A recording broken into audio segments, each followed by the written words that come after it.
బంగ్లాదేశ్‌లో ఇక తేలాల్సింది ఒకటే. ఎందుకంటే అవామీ లీగ్ నిషేధించేశారు. ఇక 2 పార్టీల మధ్య పోరాటం ఉంటది. ఒకటి బీఎన్‌పీ బా బంగ్లాదేశ్ నేషనలిస్ట్ పార్టీ. జియా వాళ్ళకి సంబంధించినటువంటి పార్టీ.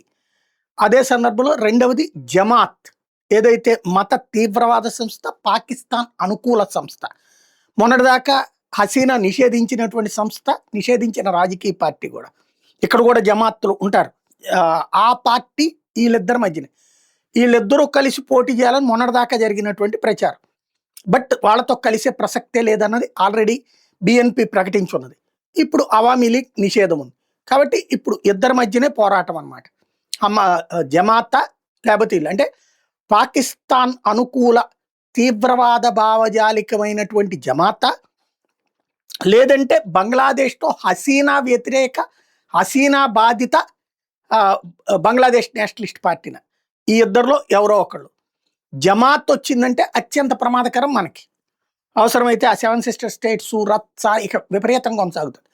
బీఎన్‌పీ వస్తే కూడా మనకి తలనొప్పే గాని, దీంతో పోల్చుకుంటే అది బెటర్ అనమాట. అవామీ లీగ్ అంత సేఫ్టీ లేదు.